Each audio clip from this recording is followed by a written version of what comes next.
Assalamualaikum warahmatullahi wabarakatuh. Perkenalkan, nama saya Muhammad Irofa Alimuddin dari 12 RPL 3. Saya di sini akan menjelaskan tentang MVC. Apa itu MVC? MVC adalah kepanjangan dari model, view, dan controller, yang merupakan suatu metode atau konsep yang sangat populer dalam membangun sebuah aplikasi yang awalnya menggunakan bahasa pemrograman Smalltalk yang memisahkan business logic atau alur pikir, data logic atau penyimpanan data, presentation logic atau antarmuka aplikasi, atau secara sederhana adalah memisahkan antara proses, data, dan desain. Adapun struktur MVC, yang pertama ada model.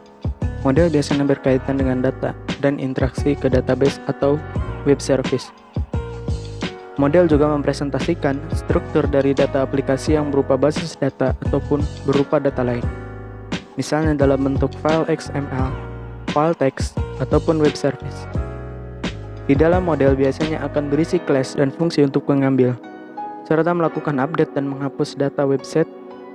Sebuah aplikasi web biasanya menggunakan basis data untuk menyimpan data, maka biasanya di dalam bagian model akan berkaitan dengan perintah-perintah query SQL. Yang kedua, view. View adalah bagian yang berhubungan dengan tampilan pengguna atau menangani presentation logic. Di dalam suatu aplikasi web biasanya, bagian ini berupa file template HTML yang diatur oleh bagian controller. View juga berfungsi untuk menerima dan mempresentasikan data hasil dari model dan controller kepada pengguna atau user. View tidak mempunyai akses secara langsung terhadap bagian model. 3. Controller. Controller adalah bagian-bagian yang mengatur hubungan antara bagian model dan bagian view. Di dalam bagian controller berisi class-class dan fungsi-fungsi yang memproses permintaan dari view ke dalam struktur data di dalam bagian model. Pada bagian controller juga tidak diperbolehkan berisi kode-kode untuk mengakses basis data karena tugas untuk mengakses data telah diberikan kepada bagian model. Selanjutnya, contoh penerapan MVC. Yang pertama, control.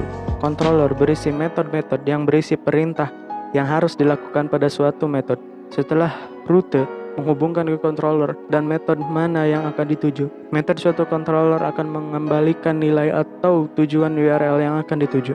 Script berikut menunjukkan bahwa controller text control memiliki dua metode, yaitu home dan about. Home mengembalikan tampilan index. Artinya, pada saat metode tersebut dipanggil, web kamu akan menjadi ketampilan yang memiliki nama file index.blade.php. Yang kedua, view. View merupakan file berisi kode yang akan menampilkan desain dari web kamu. Pada Laravel, file view berada pada direktori resource view. Format dari nama file views adalah nama views.blade.php. Gambar di sini merupakan contoh script dari tampilan view.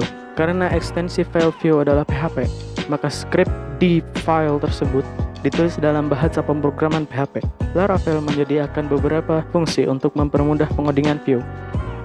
Satu di antaranya adalah blade templating. Yang ketiga, model. Model merupakan salah satu komponen MVC yang berfungsi langsung dengan database. Di database sendiri, model dipresentasikan tabel-tabel yang nantinya diisi dengan data. Model berisi atribut yang nantinya atribut tersebut menjadi kolom pada tabel database. Pada contoh di atas, maka punya 3 model, yaitu standard dan user. Pembuatan model di Laravel dapat kamu lakukan dengan membuat migrationnya terlebih dahulu. Setelah file migration dibuat, kita akan menuliskan tipe atribut dan nama atribut dari model yang mau kita buat. Setelah itu, kita dapat langsung menuliskan di terminal dengan perintah php artisan make -2 model. Pada script di atas, di sini ada model yang bernama student. Model tersebut memiliki atribut nama, name, email, dan jurusan yang dapat diisi. Atribut tersebut akan dijadikan header kolom pada tabel database yang nantinya data diisi sesuai kolom yang ada di perbarisannya. Berikut adalah contohnya. Seperti yang Anda lihat, pada tabel tersebut memiliki beberapa kolom yang tidak kita buat dengan sengaja, yaitu ID, created_add, updated_add, dan downloaded_add. Atribut tersebut dibuatkan oleh Laravel ketika kita membuatnya dengan menulis di terminal. Atribut ID merupakan atribut primary key. Primary key adalah atribut yang menjadi pointer dari suatu baris. Dikarenakan menjadi pointer pada suatu baris, maka primary key memiliki suatu baris. Tidak boleh ada yang sama dengan primary key di baris lain. Studi kasus. Ketika Anda memasuki perpustakaan, kemungkinan Anda diminta untuk mengisi buku tamu. Kebetulan buku tamu di perpustakaan yang Anda kunjungi menggunakan aplikasi web.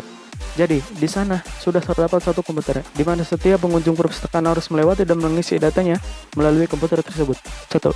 Ketika Anda melihat layar komputer, Di sana ditampilkan form untuk mengisi data dari pengunjung. Kita bisa simpulkan bahwa di sini browser atau sebagai klien meminta aksi kepada server untuk menampilkan halaman form input data. Lalu controller memutuskan dan mengerti bahwa ia hanya perlu menampilkan view.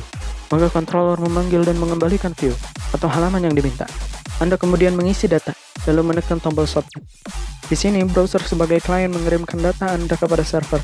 Data itu ditangkap oleh controller, dan controller tahu apa yang harus dia lakukan, yaitu memanggil model dan memberi data tersebut untuk kemudian disimpan oleh model ke dalam database. Setelah proses penyimpanan selesai, controller memanggil dan mengembalikan view kepada user sebagai informasi bahwa data telah masuk. Yang ketiga, jika ada pengunjung baru, maka kembali ke step 1.